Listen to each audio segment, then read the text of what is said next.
6. This is Breakfast with Stephen and Anne on TV, online and on your radio. Brace yourselves, because it's time to go through the paper with David Hamilton and Jordan Neeson. Do I come with a health warning? Or yes, I think I have to explain to everybody who wasn't watching or listening an hour ago that David Hamilton, you think he's Diddy and he's a legend, but he's quite dangerous, actually. Dangerous. I'm going to call him Dangerous, David. I was just trying to He likes enhance your talking about life. saucy stories. Sauciness. Caroline says lots of fun this morning with Diddy Hamilton. Mike in Blackpool said the papers with Diddy David was hilarious. There you go, you're a hit. Well, I thought Sunday morning, let's You're forget quite all right. the doom and gloom. Let's and flirt have Van some Diamond. fun. That's what you thought. Yes. Don't say that. Mrs. Hamilton's watching. She is. And we're talking about flirting later, aren't we? Yes, we are, Yeah. actually. We're How talking to about flirt. Yes, and the top 10 things that put you most off flirts. Ooh. You know, there are people who are good at flirting and people who are really bad at it. I'm really bad. I'm rubbish. What do you think? What do you think the worst thing is, David? That puts you off flirting. Yeah, the Number one worst thing. flirts do. Nothing. No! Yeah, That's being smarmy. No, but Yeah. if you couldn't flirt, there'd be no fun in life, would there? No. I mean, No, flirting but is... some people are good at it and some people use those awful Well, lines. give me an example. What would put you off? This is a story I was going to tell later, but I have a friend who said, I've got the perfect man for you. He's absolutely gorgeous, he's rich, everything else. You know, I'll set you up. He was really, we went out for a meal. She knows what I want, you see, in a man. We went out for a meal and he spat the last course at me throughout. Oh. He just was one of those people who just spits when he talks. Oh, no. So I ended up sort of, you know, trying to brush... So you So met that put me off. Les Patterson. Les Patterson. He was just like Les Patterson. He was. Did he pay for dinner? So that did not last. It didn't last long enough to even get the bill. I don't think. dear. I just sort of made an excuse and left. Did you? I mean, that's not really flirting, is it? That's just a bad date. Oh, it's horrible. But it was a blind date, How and about it you, should have Dawn? remained that way. I bet you've been a tease in your days. Well, I've been very, very happily married for a long time, Stephen. So Yes, but you won him over somehow. yeah, I bought him a pint. Basically, it's very cheap. It We're worked. not very good examples, then, are we? No. We're not. Are you a good flirt? No. Well, you're quite flirtatious. He's very flirtatious. You are very I am quite flirtatious, flirtatious. Stephen. Do you know what? Because I'm actually... Oh, God, why am I saying this on television? I don't know. Be careful. I'm actually not a very confident person. I'm very shy away from work. A lot of people who perform art, a lot of performers are actually basically shy. I slap on a face. And so when I come into an office like this, I can flirt with anyone. Yeah. And it's just a bit of fun. I tell you what. If anyone ever took me up on it, I'd run a mile. He does. You do the little boy lost look. Yeah, that's over there. Yeah, that's the He flirt. does it so well. It wins me over. Yeah, every wins week. them all over. And look, it's doing it now. Look, it's like little...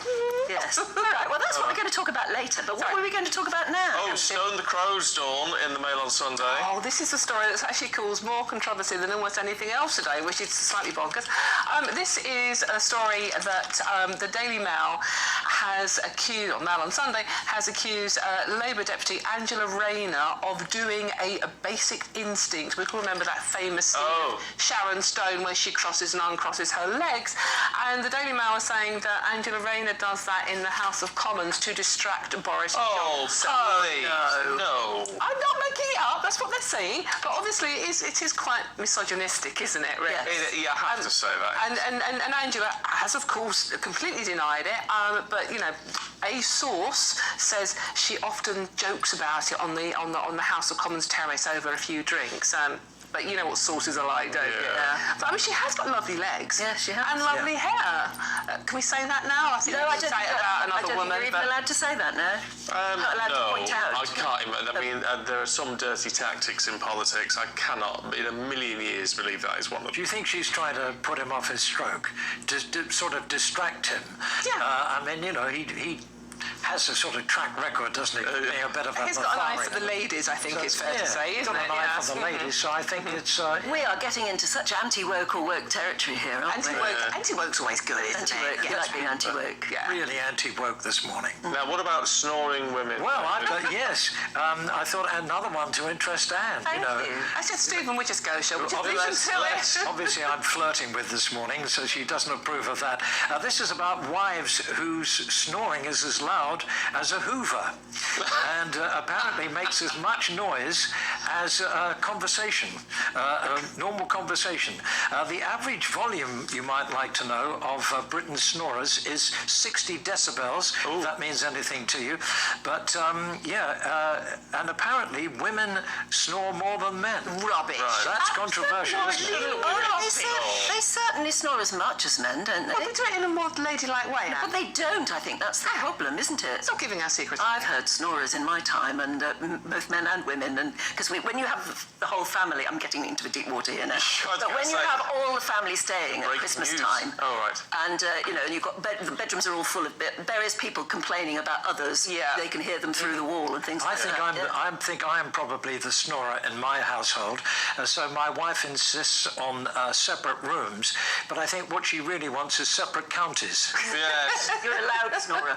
I'm not probably aware of it, but I think I have actually been sent to my room. Yes. Yeah. And I've sort of, got used to it now, really. Why do we snore? I'm a snorer. Are you? Are you? Yeah. My dad, God, I'm going to get into so much I know, trouble. we are. My father says my mother is she's like a pig hunting for truffles. God. You should send that live on air. No, but that's quite nice. That's gentle. Could be. Well, I don't know whether it's Could be even worse, actually. You could be a farter. That would really be really I don't bad. think you're allowed to say that either. Am I not? Sorry. It happens, doesn't it? People fart. It's life, isn't it? Do you know, I think there's a real danger in us being too relaxed. Too relaxed. You know what? It's a Sunday morning. Well, I'm losing. You've hit your 80s, David. I don't care anymore. Yeah, no, absolutely. But I love that. Who cares? Yeah, we all do it. Let's just get it out. Well, that's Not literally. Not literally. no wonder she puts you in a separate room, Dave. Yes, exactly. That's the real reason. Maybe snoring is a euphemism she uses.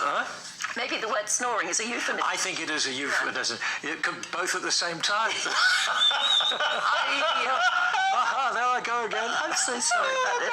Our apologies, our huge apologies if you're just trying to wake up. I love it. It's a lovely Sunday morning. I love it. This is how breakfast TV should be. It should be, absolutely. Oh, I absolutely love it. Oh dear. Let's talk. That's looking very disapproved. I'm worried what anybody, including me, is going to say next. I know. It's a bit concerning. I can lower the tone of anything.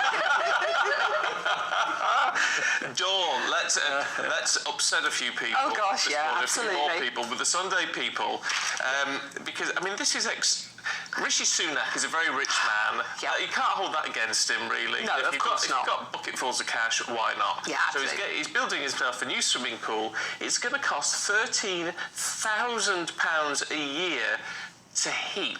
Yeah, this is a Sunday People exclusive, and it's outrage over massive energy cost of Chancellor's new swimming pool.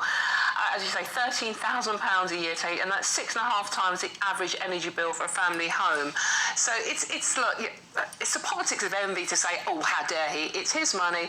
If he wants a swimming pool, that's fine. It's not very green from a green government. Well, quite, and it's not a good look at the moment, is it? It's not really reading the room. But he's put in the planning applications, I think, to build Yes, this that's right, pool, yeah. which is why we now know about it. Yeah, but I mean, why shouldn't he? If he's, lots of rich people have swimming pools. We don't get at them. It's the fact that he is the Chancellor, and we're all sort of worried about the cost of living. But it's interesting that the people have spoken to a few people that live in his constituency, and they're saying, look, it's his money. If he wants to spend it on that, let them do that. And I sort of agree, but it's like when we are all facing such an incredible cost of living increase, it's really not a good look, is it? And then they also go on to mention, this is the people bearing in mind, he goes, he also hosts regular dinners serving roast venison and red wine. I mean, it's just something that, it's just I think, Dawn, that there are words that make people very angry. I think mansion is one, I think swimming pool is another, and venison is a third. Yeah. So these are all words that wind people up. They're triggers, aren't they? Yeah. How's your swimming pool? You've got a swimming pool, Have you got a haven't swimming pool? Yeah. Have you? I have got a swimming pool, yes. I have, yeah. Well, I bought a house. I'd never wanted a swimming pool, but I bought a house that had a swimming pool, and so I acquired a swimming pool. But as I have it... Invited round? Huh? Why have we never been invited round, David? Well, I've only just met you. Well, that doesn't It takes time. I don't know whether I want to. If I want you to come round and bring the libido pills. yeah, that's what I'm worried about. We're not My going back to gosh. those. You can turn it into That'll make a bit of a splash. You can turn it into a jacuzzi, David. There you go. Oh, you went there. Oh, please. Said it. I am being properly told off by Anne Diamond now. Really. The two of you together is I know. very I think we dangerous. could have a really good night out. Dangerous David. We'll have a boys' night out. Oh, I think that could be fun.